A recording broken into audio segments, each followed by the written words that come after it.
Hey guys, it's Jordan, and today I'm going to be making a Fuse London and PIV record style house track from scratch. If you want to hear the finished track, you can skip to the timestamp at the top of the description now. I'll give you a moment to do that.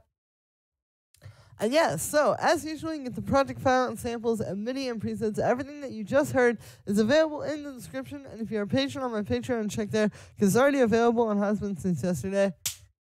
Yeah, let's dive in. So, right off the bat, we're at 127 BPM, and I actually started out here by pulling up this kick and bass. So, I have this bass line that I made.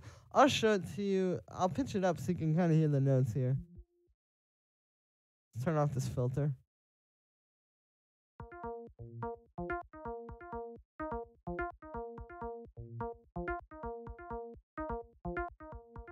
So, there's the bass line. It's pretty simple. It's just kind of like this thing in A sharp minor. The main thing here is the groove, of course. Like, I'll play it with the metronome. You know, it's very syncopated, meaning it has a lot of 16th notes, essentially. And it's never just like dun, dun, dun, dun. But it's always kind of like bouncing off of,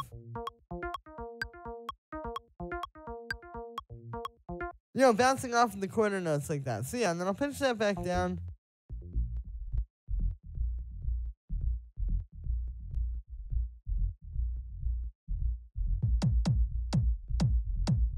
And there we go. So for the sound on this one, it's a really simple bass. It's just made using operator. What it is it's this FM sound. So we just have a sine wave and then another sine wave, literally in the same octave. And then the second sine wave, you may be able to hear it. It's kind of like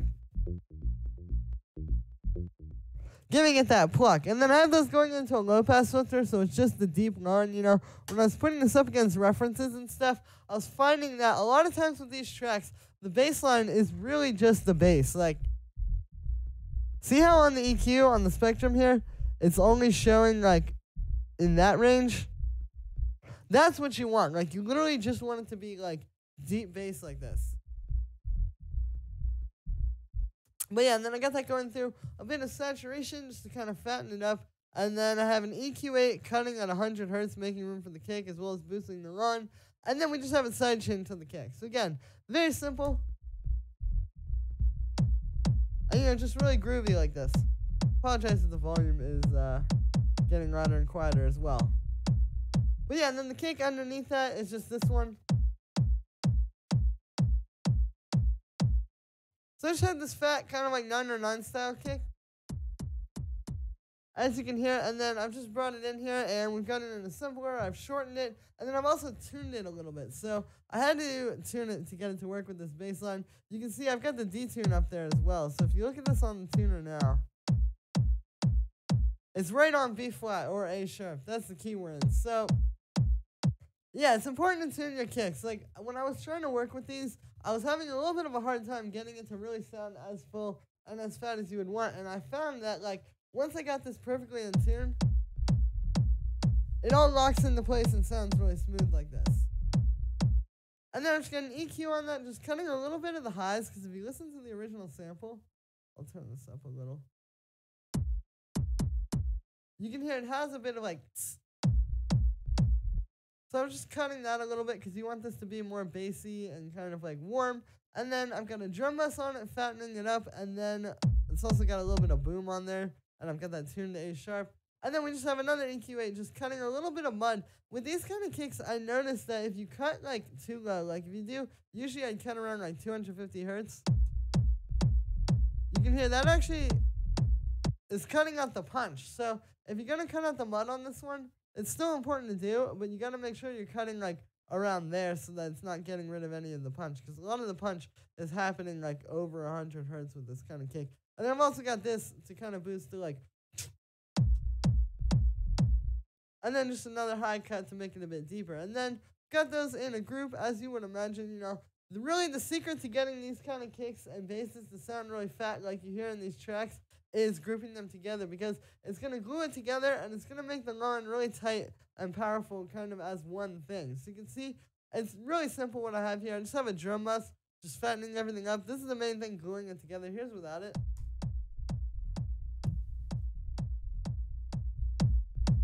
and then with it. So you can hear what that does for really fattening these up. And then we've also got an EQ8 here, cutting at like 245 hertz. But you can maybe bring that up a little bit, actually.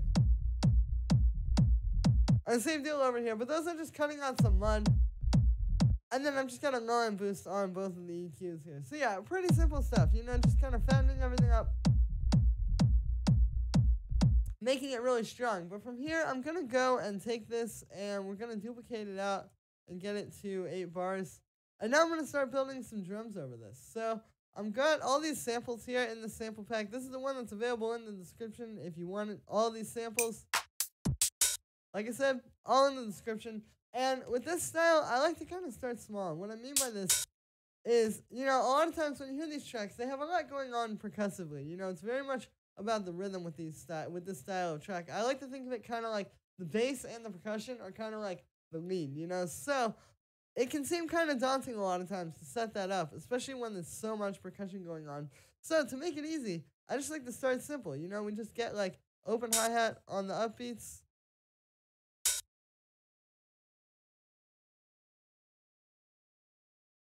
Copy that over a bunch of times.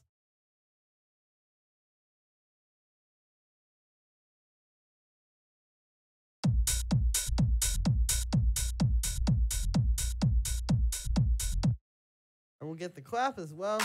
You know, because these are the things that are always going to be in the same place, right? Like, this open hi-hat is always going to be on the upbeats. The clap is always going to be on the 2 and 4. So let's pitch it down a little. That sounds good. Let's just do it there. But, yeah, you can just kind of get started with these, and it will, you know, really propel it forward quickly.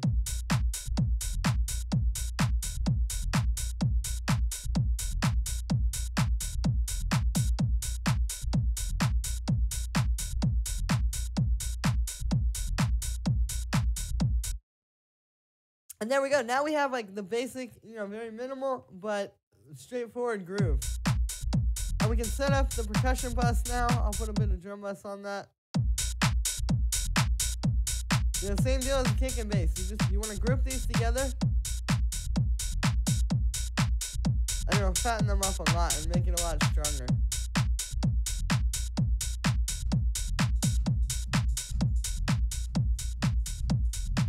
I always like to check on the monitors.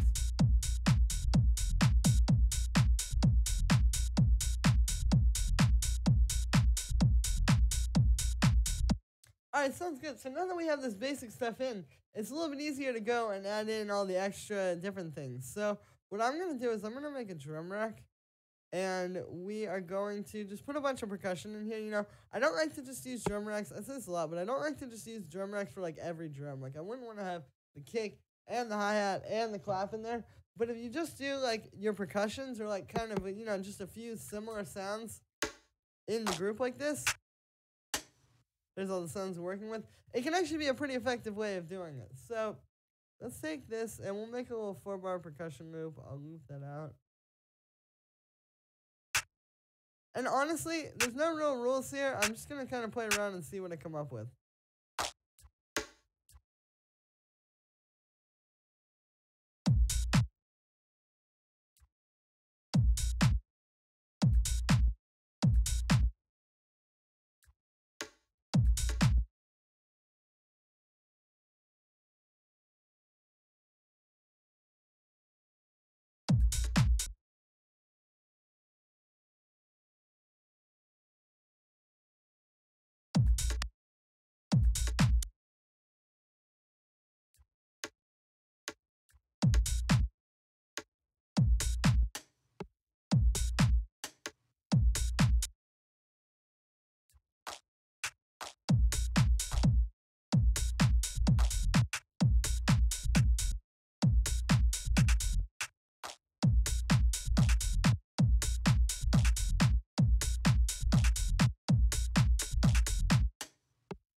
That's cool. I'm trying to keep it simple. You know, you don't want to go too crazy. Like, with this style, it's all about just having something that's simple that can really breathe.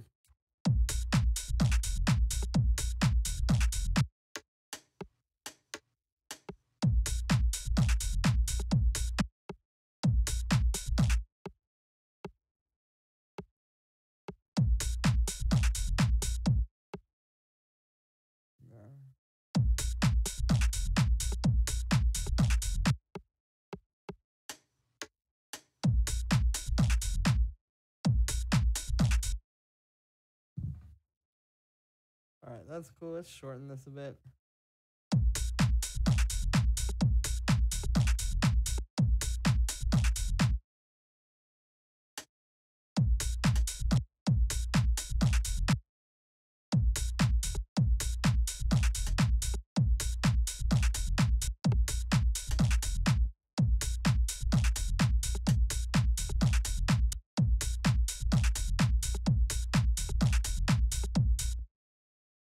That's cool.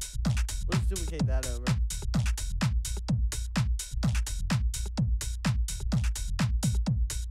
Cool, and you can hear with this too, like I try to kind of program it around the bass line. Like the bass is the main thing that we really need to shine in terms of like this rhythm section here. But by programming this around that, you know, we can still have this percussion in there. It's just not going to get in the way so much. And I'm also going to turn this up. Right, so then let's also cut out some low end on this. Like just with a high pass filter, very simple. Let's also hit save. Remember to hit save every so often.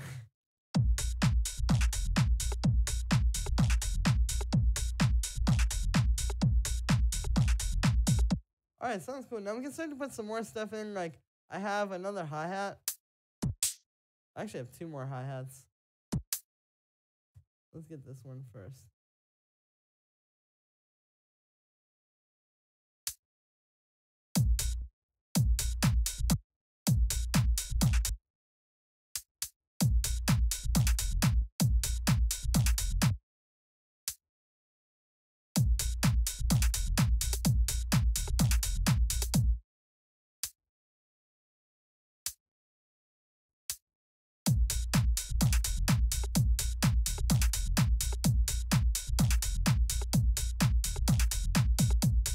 Nice, and we'll high pass that a bit.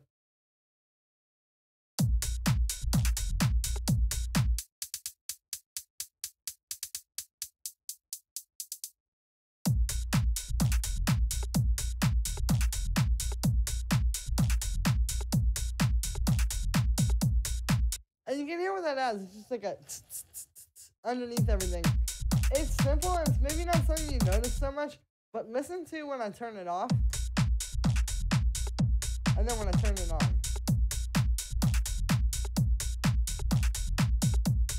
You know, it's the really subtle stuff like that that makes the biggest difference. And then we can also add in this other hi-hat. We'll play around with that a little bit. I'm not going to use that as prominently.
Yeah, that's cool.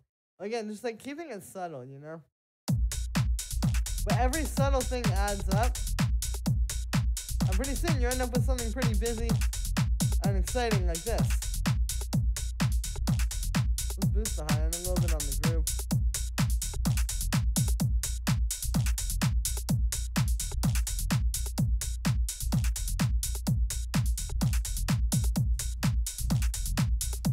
Alright, quick monitor check. I also have another sound in here I want to use. Like there's this little bell sound. We can do something cool with that. Let's take that in here.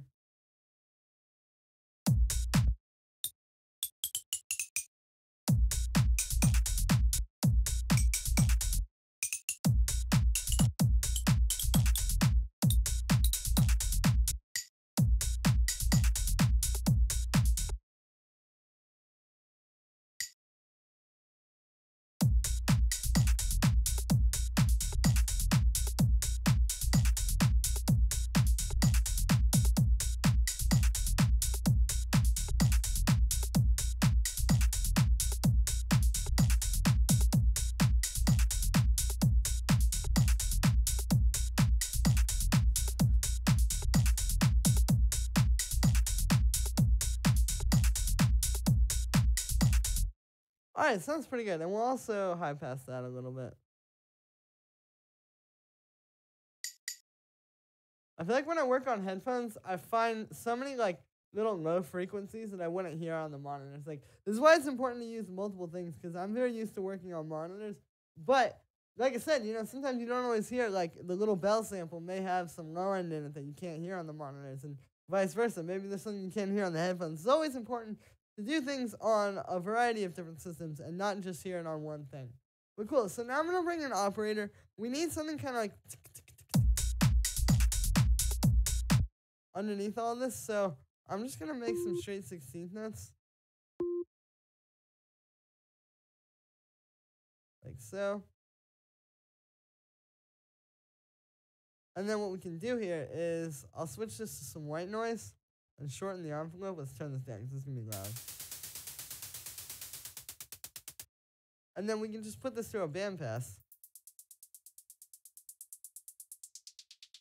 Maybe give it a bit of an envelope.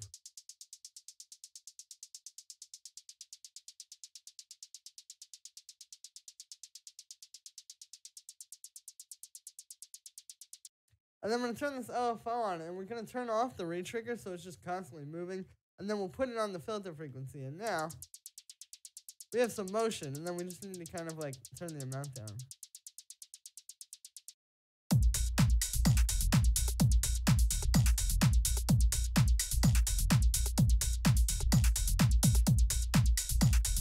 But it's something I hear in a lot of these tracks on these two labels. It's just like the synthesized percussion, like, you really can't go wrong because it's going to give you so much more control over, like, how it sounds. And you can really make interesting stuff like this. It's, like, really moving and lively. And it's going to sit really nicely underneath all this program stuff.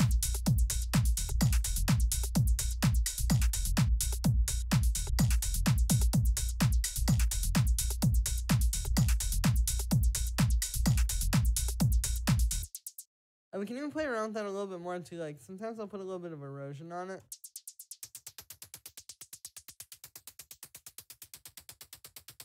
Or let's actually use a redux instead. Same thing, just like some bit crushing.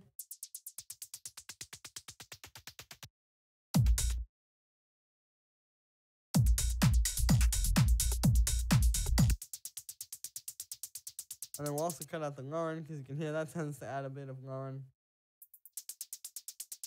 And we'll also put a little bit of drum bus on this because this helps to kind of take it away from like that dry synth sound and make it more like a actual drum sound.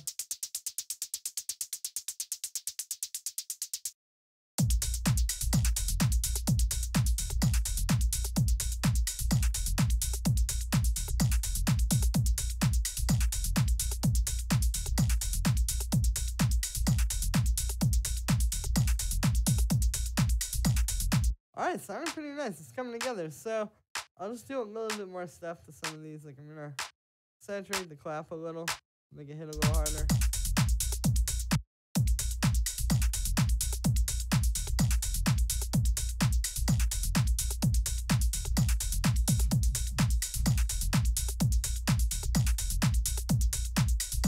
Nice. Alright, sounding pretty solid. Not bad for 20 minutes. Cool, so from here, we've got the main groove here. Let's name these. I'll name this percussion, and we'll name this one low end. Yeah, like I said, we have the main groove down. We have the main idea. Now we need to add some stuff on top of this because obviously, you don't want to have just the drums and the bass. Like, maybe this works for, like, the intro. But it's going to be a boring track if it's only this stuff. So what we need to do is add like some synths or something like that over top of it. So I have a few ideas. I'm going to make this first little sound here using FM. I'm just going to use operator, and I'm actually going to start with the notes. I have this idea to kind of do something like this.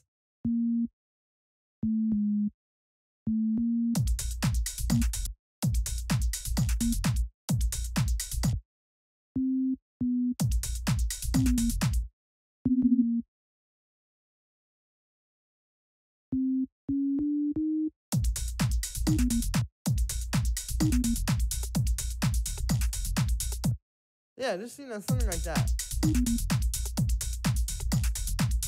Just like a little melody. It's kind of a more creative way to do it, too, because usually I'd use a lot of, like, synth stabs and stuff, like chords, but this is a little bit different.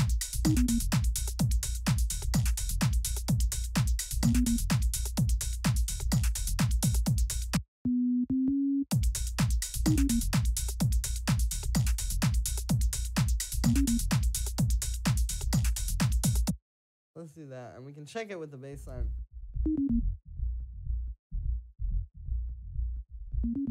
Yeah, I like to make sure that they fit together always. But cool, sounds good. So from here, I'm going to make kind of like a weird FM sound for this one. We're going to actually put the second oscillator down. And you can hear I can create some weird tones, and we'll even do it with this other one. And then pitch this one up.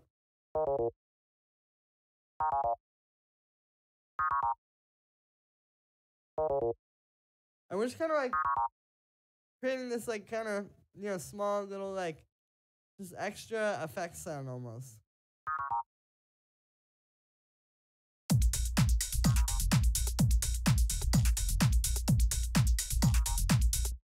That sounds cool. I'm going to sidechain it slightly. I'll just grab the one that's on the kick. Like, I'm not going to do a whole lot, but just a little. Yeah, that's cool. And then we'll put a little bit of saturation on this after the chorus.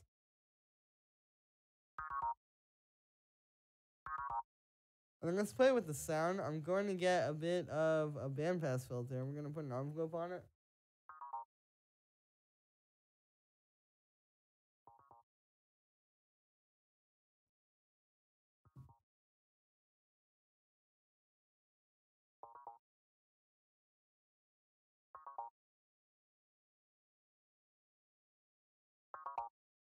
Maybe use a bit of that shaper.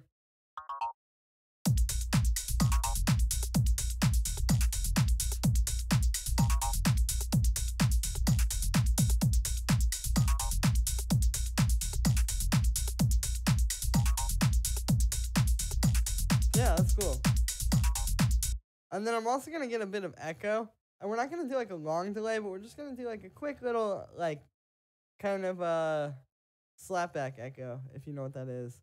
I'll turn off the sync here. Just like one of those.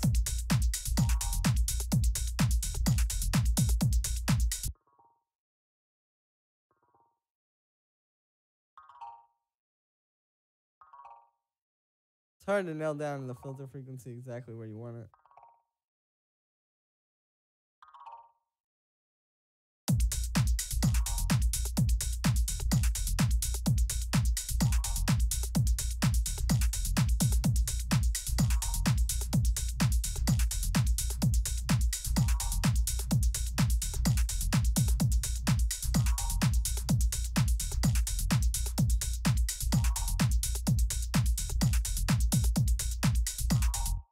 Alright, that one sounds good. Let's make some more kind of synth sounds like this. I'm honestly just going to play around with a few things.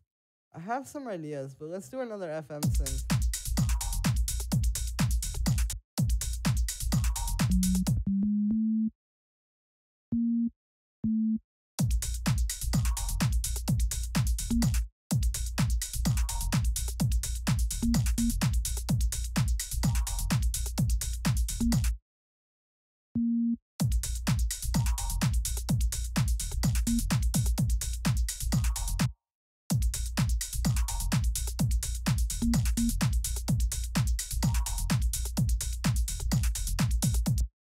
Alright, and then we'll actually do like 2 synths for these. Cool, and then this one I'm going to make it into just an A sharp minor chord.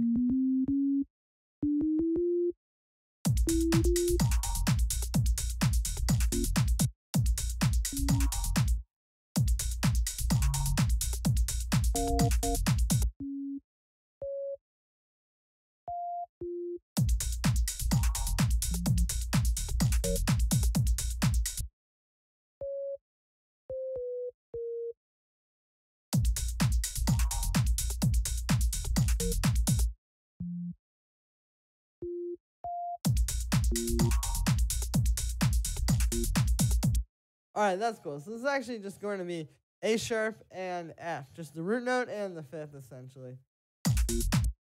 I will make this sound first. I'm gonna give this a little bit of release. And we'll also turn the release on this oscillator. We'll bring in the second oscillator. Let's detune it a little and try putting it up. That's cool. And we'll shorten that envelope.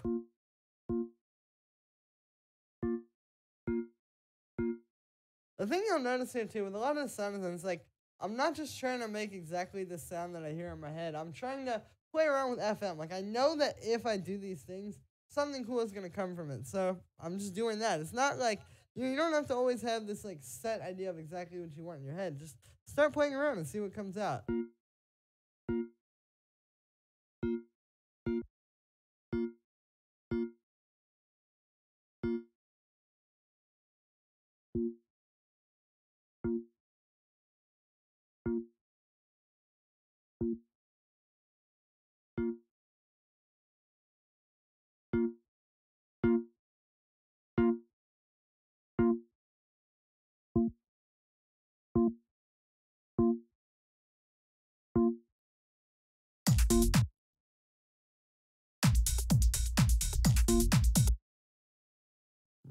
And it's not always going to come out the best, you know. Sometimes you do something and then you're like, let me just go back a few steps there.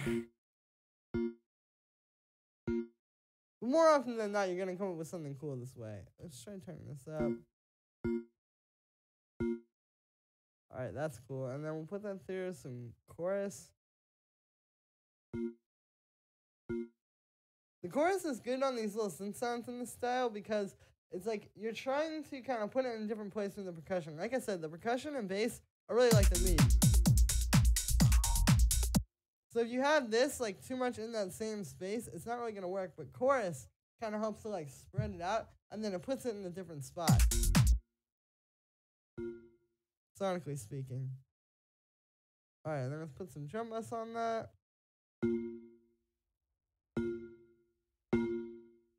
And we'll cut out the low end as well.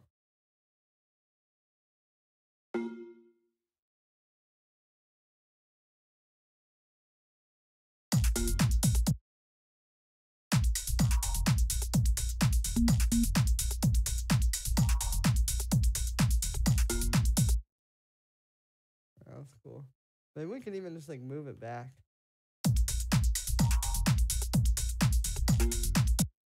Yeah, let's do that.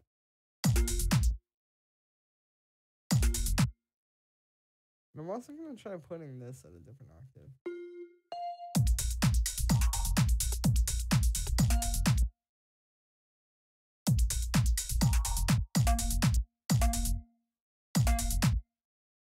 Yeah, there it is. It's coming together.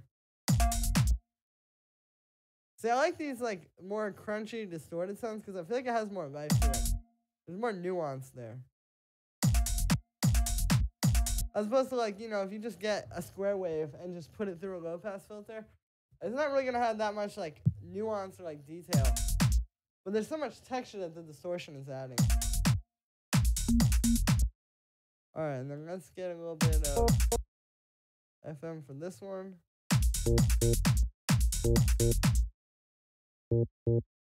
Yeah, I think I'm actually gonna make this one using analog. It honestly doesn't matter. It's like, it's kind of like I said, like the way I approach it is like, I know that whichever synth I use, I'm going to come up with something, but I've done a lot of FM synthesis in this video, so let's do something with this. Let's shorten this envelope a bit. And then I'm going to get the pitch envelope on this.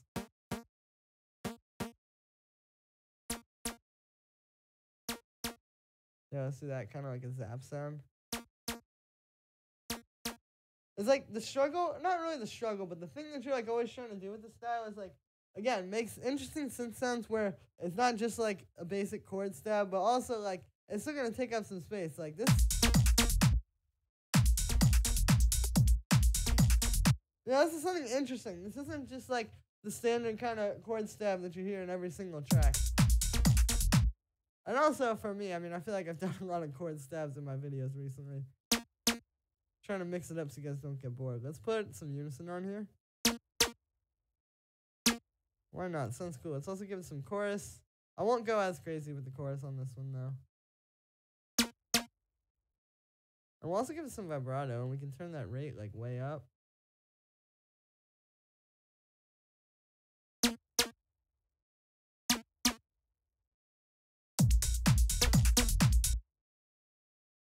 We'll turn the amount down.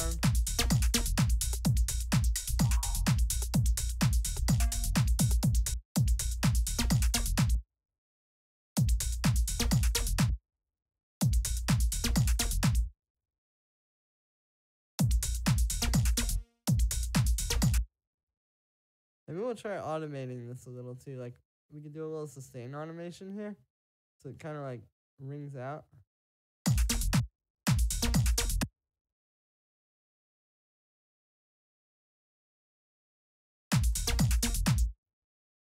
And we'll also turn up the release there. It's like little subtle stuff like this. You know, if you're listening to the strike, you're never going to think, oh, he just did a little like release and sustain automation there. But brings the synths to life. And we'll also turn up the decay there.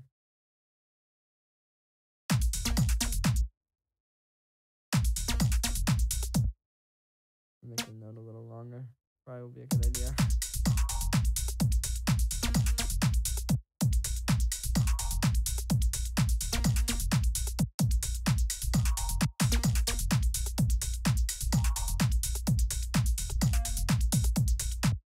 Yeah, that sounds really cool. All right, and then let's copy those over a little.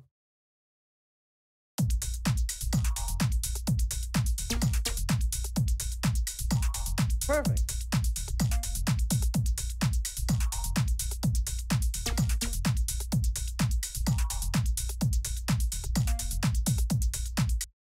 Nice. And then with this one, the only other thing I want to do on the little zap here is just give it like a little bit of an echo, like same deal as the first synth, you know, just like a little short slapback echo, as they call it.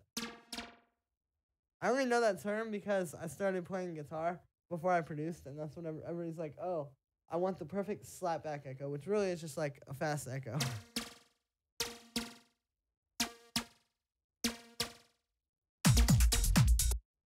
Yeah, there we go, you know? Brings it to life a bit.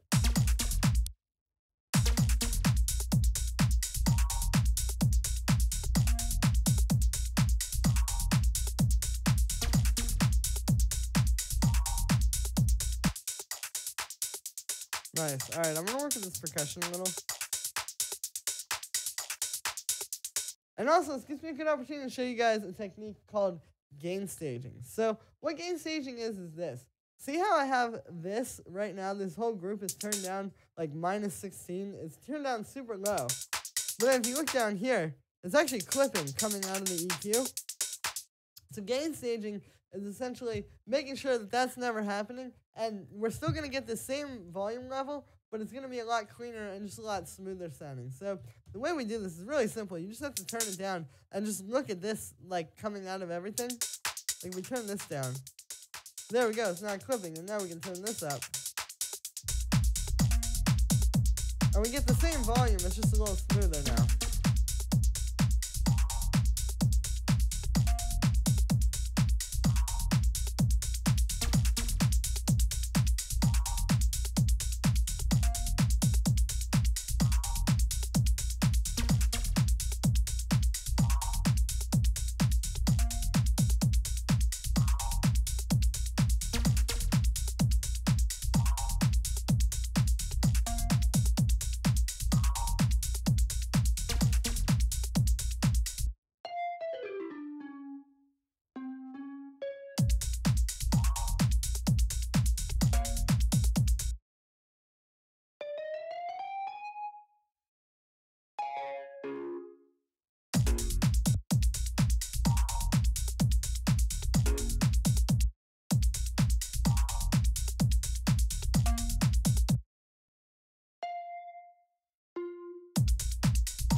Alright, we'll do that.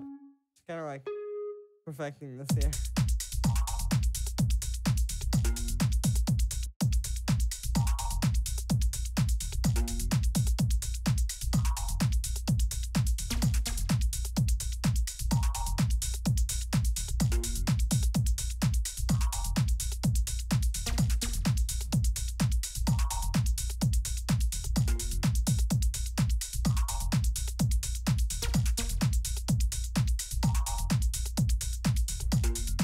Okay, cool. So now we have all of our main elements. We can start to arrange the tracks. So what I'm going to do is I'm going to grab all of this, and we're just going to cut it and then paste it over here at bar 49. And then I'm just going to start with the kick. So I talk about this technique a lot, but a lot of times people ask me, how do I turn a loop into a song? How do I make a loop like the one we just made, or whatever style you may be trying to make, and turn it into a full track? And honestly, the answer to that question is just get started. Just do something. Just throw the kick at the beginning.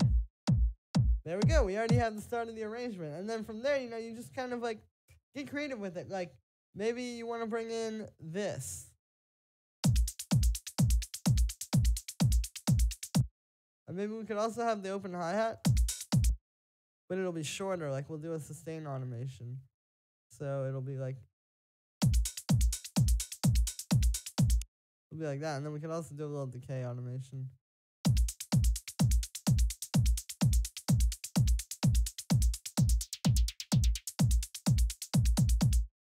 Let's actually get rid of that there, but we can instead use this one.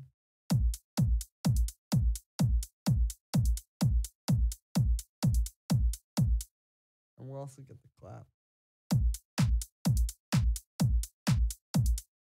And there we go. We have the start to the track. So it's not really that hard, You just have to get creative. And just start with something, honestly. Maybe we'll also put that in the intro.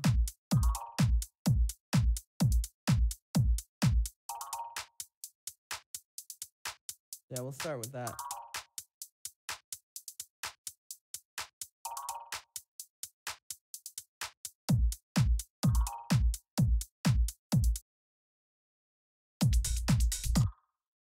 Maybe we'll get like one more little percussion for here.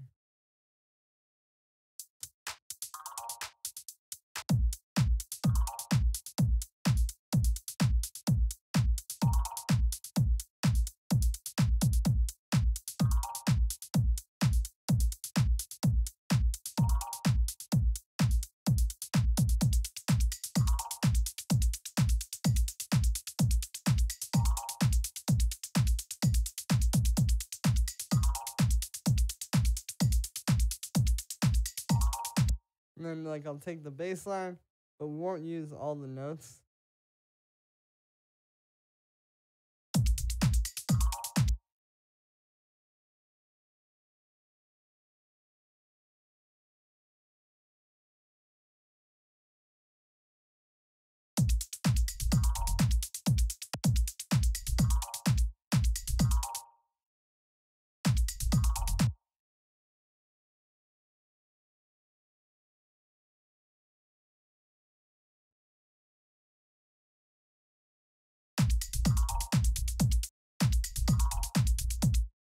Yeah, like something like that. So again, really simple. We're just taking all the elements that we made and putting them together. And with this style, it helps too because it's got a lot of stuff going on. So you can kind of, like I was doing with the percussion, you can kind of like have things come in and out.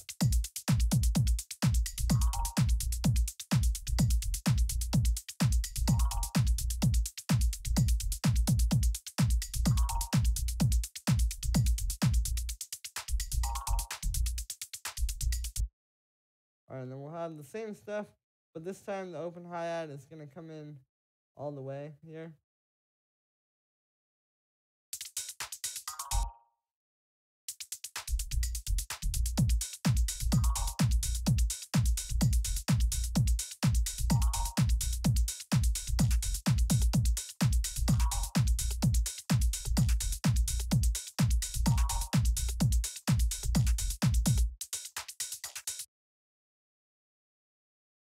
And we'll also grab the zaps for there.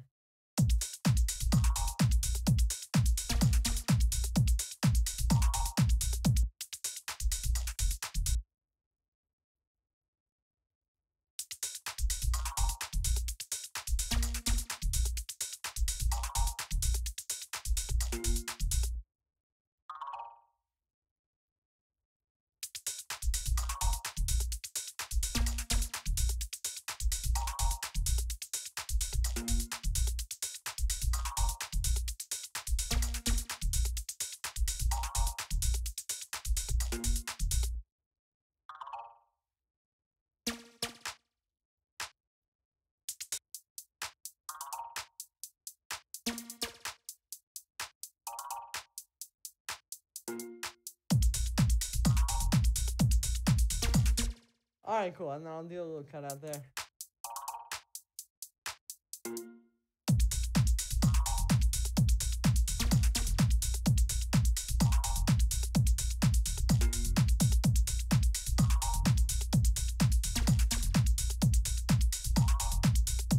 Alright, that's a cool little vibe. So there we go. So we got like the intro now. We can just kind of go in here. You know, maybe do some more stuff. Like, I have this one sample in here, this string. You know, just one of these. We could put this in here.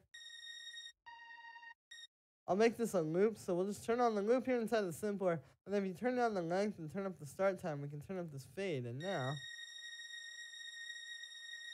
it's just like a perfect loop. And then we can put that maybe at bar 33.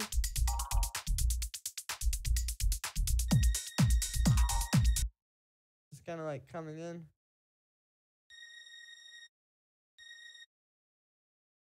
I get a low pass on there.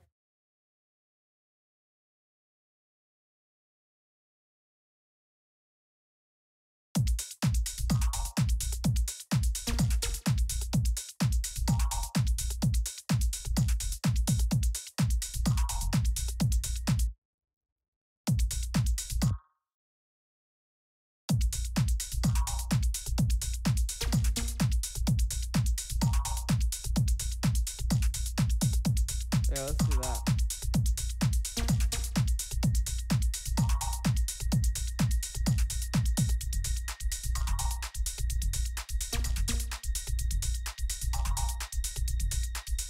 Let's cut out some lowering on that.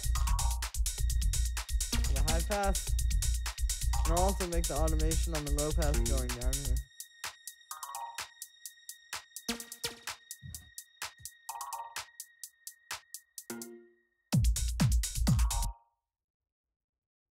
And then we'll actually keep this going into here. But it's just gonna like go down with the low pass. Just to keep everything sounding really smooth.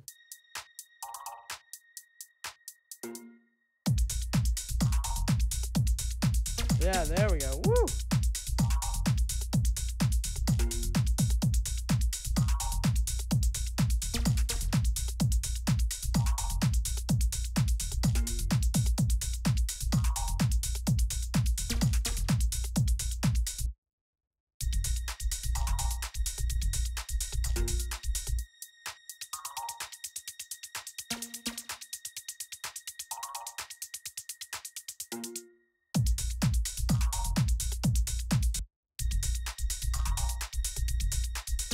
And you can hear that kind of helps to pull the arrangement along, you know?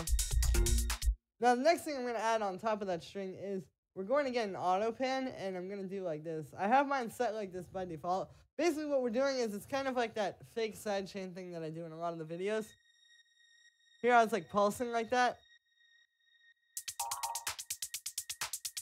And the reason why I'm doing this instead of just sidechaining it is because we have this part where the kick isn't playing. And if you have that on there going like, kind of like going up like that,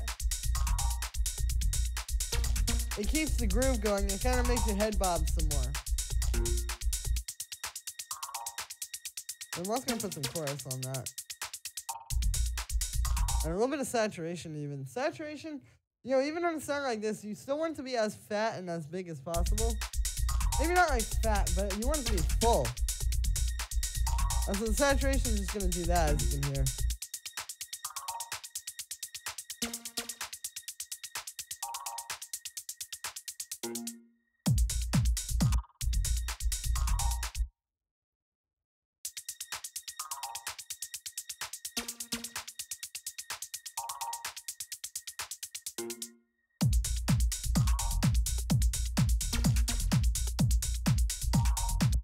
Cool, and then I also have this little snare here.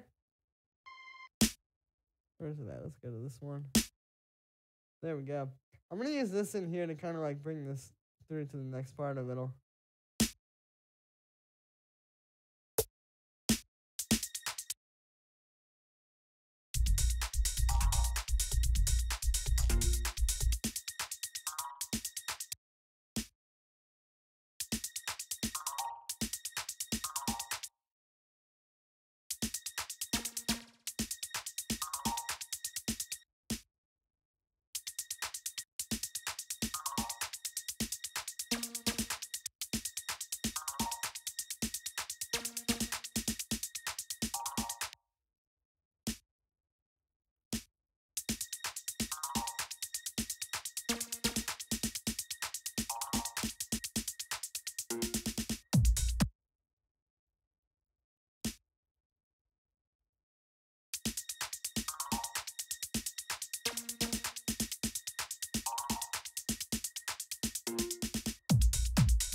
And then I'll have the clap go there.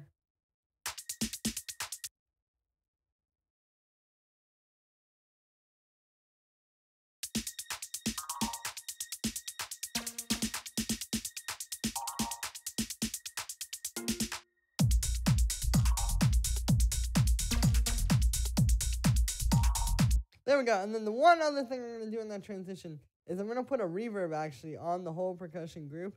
And we're just going to have the automation or the dry wet automating up like this. I'll show you.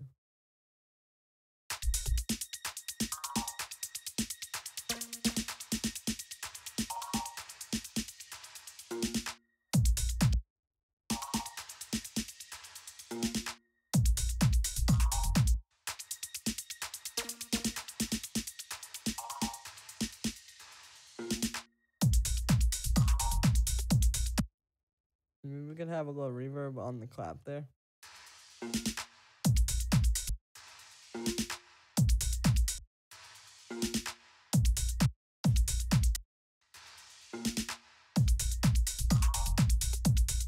Yeah, sounds cool. Alright, there we go. So, I'm going to expand this part out a little. We'll do like one of these, and I'll have this thing start coming back up. You can actually just copy the same thing from over here. I just turned on the automation lock. So what this is essentially, you see, we have automation in this. If I copy it now, it doesn't copy the automation. It'll just copy the MIDI clip.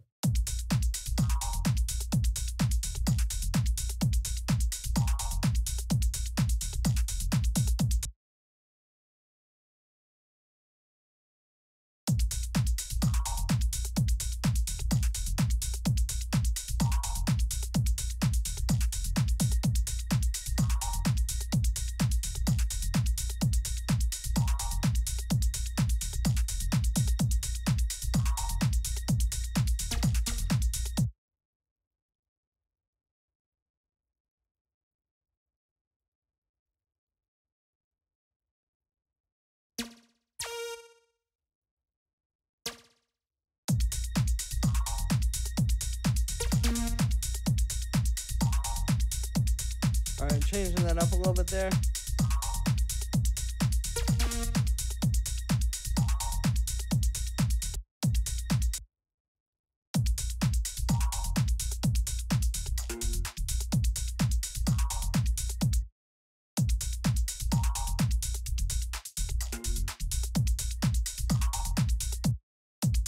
And we'll do like a little bit of reverb on the percussion there as well. It's a nice way to do the transitions without just like, you know, getting a big like riser or something.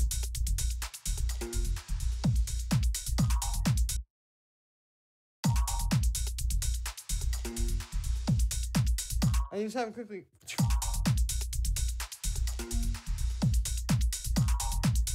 Right when that hits again. Nice.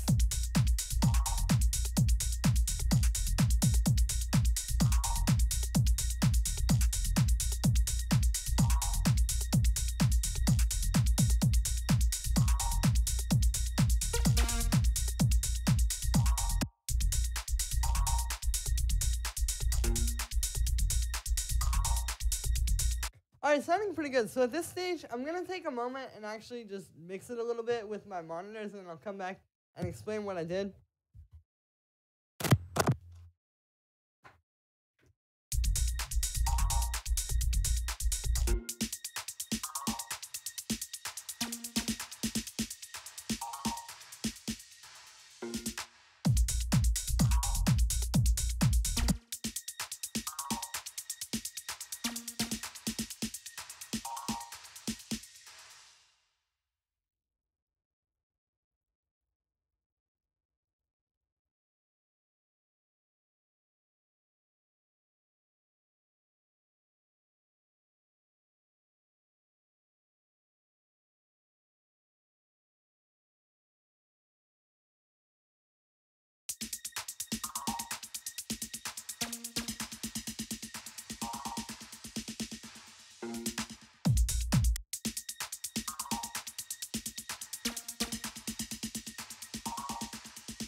Alright, sounding pretty clean. So, you can see I mostly just went there and did like some little kind of small stuff. Like I played around with the snare fill a little bit. I added that echo automation, so it's just a 16th note echo. Kind of makes that build up a little.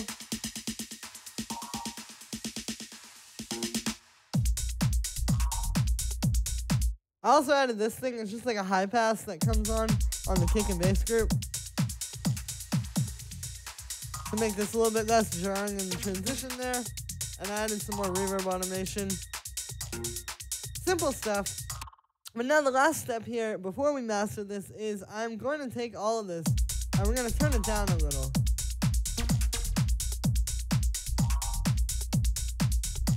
Like I'm only going to go down like -1 dB. I'm going to turn this down a lot too.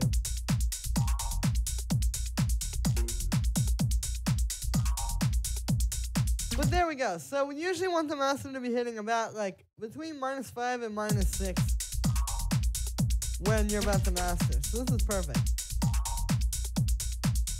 Cool. So the first thing we're going to do here for mastering is I'm going to get an EQ8. We are just going to boost the low end a little and then boost the high end a little.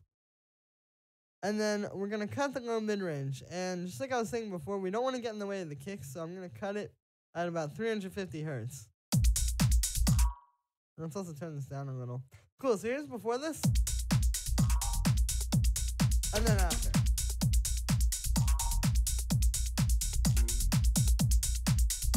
You can hear it's really subtle, but it just kind of helps to focus the track a little bit more. You know, it's just bringing out the power in the low end, bringing out the sharpness in the high end, and then cutting out some mud to make room for everything to sound really fat and full. From here, I'm going to get a little bit of saturation. We are going to put this up +4, and then I'll put this down -3, the output. Cool, so here's before. And then after. So you can hear this one is just kind of like tightening it all up, you know, gluing it all together a little bit more. It's the same effect as when I put saturation like on the low end bus or on the percussion bus.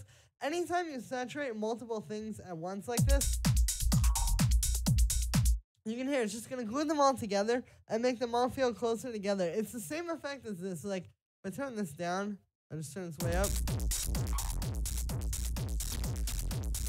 That sounds kind of cool, but you hear how it's all just like, just one big sound essentially once you do that. It's doing that same effect just to a much smaller degree. From here, I'm going to get a little bit of compression, and what we're going to do is we are going to turn off the makeup gain. I'm going to turn up the attack a little bit so it doesn't mess up the transients. The attack is basically how long it takes for the compression to kick in, so if you turn this up, it won't get in the way of the transients of your drums. And then I'm going to turn the threshold down. Just a bit, like we don't want a whole lot of compression.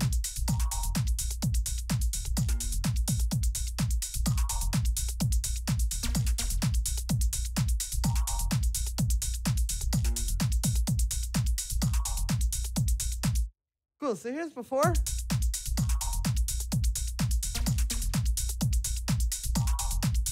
And then after. So you can hear everything just feels a little bit more even in volume. It's like a lot of times people say that compression flattens your sound out. It doesn't exactly flatten it out if you do it this way. This way it's just kind of like evening the volume levels. If you take it down like that, you know, then it's flat. But this way, it's just evening out the levels of everything that you're putting into it. Cool, and so far we've done a lot of really subtle stuff with the master, but I want to show you, like, all three of these are really subtle, but the little subtle things really add up to make the big picture a lot better. Here's with no mastering stuff.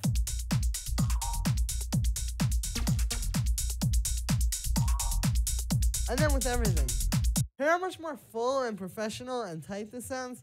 This is why the small details make the big difference. You know, the small details add up and make the big thing a lot better. But then the last thing we're going to do here is I'm going to get a limiter, and we're going to turn this up. And what I'm going to do is I'm going to put this up +5 right off the bat. So we're hitting 0 dB now, but then I'm going to push it a little bit more, like even past that. And this is where the video might start getting a bit louder. I apologize.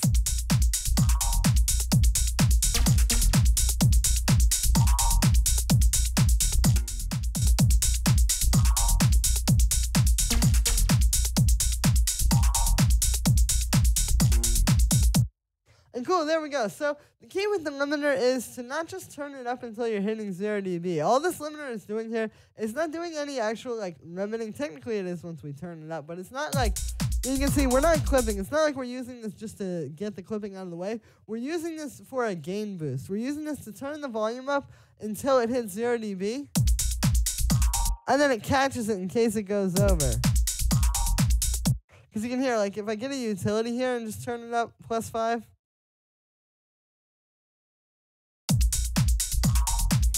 You can see in a second.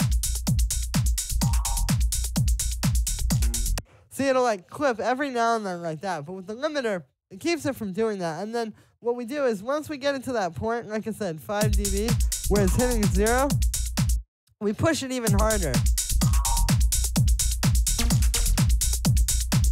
And get it so it's about like this. And this may seem very excessive. It may seem like a lot to some of you. But if you put this up against reference tracks in this style, this is how this kind of music is mastered. This is how like just club music is mastered in general these days. It's like you really need to push it, because what's going to happen is if you just put this up to 5, okay, it is technically, you know, it's loud. It's hitting 0 dB. We hear how much more full and fat this is when you really push it like that. That's what we're going for. We're going for that fullness. Like, you just really don't get that unless you do this. And if you've, you know, done everything right leading up to this, if you've made everything, you know, really clean and strong and not done too much stuff to mess up your transients and mess up all this kind of stuff, this isn't going to flatten your track out. This is just going to make it hit harder and make it full. It's all about producing it right from the start, and then when you get to the end, you just push it like this. And there you go. You get a really full sounding and professional and fat track. Cool. So at this stage, we've done everything. Let's listen to the full track from start to finish. And also I'm going to hit Control S. Always save, kids.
All right, cool. So just drawing in that little kick cut out there. Awesome. So that's it for this one, guys. I hope you enjoyed. As always, make sure to like this video as well as subscribe. And let me know what you think of this video in the comments. Like I said in the beginning, you can get the full project file and samples and MIDI and presets, all of that stuff from this video in the description. And if you're a patron on my Patreon, check that because it's already available. You know, if you just want to play around with maybe some of these percussion sounds or the bass line or whatever it is, it's all available down there. If you want to turn this into a finished track, by all means, go ahead. Maybe you just want the master rack. Definitely check in the description for the project file. Yeah, so thank you so much, guys, and I will see you tomorrow with another video.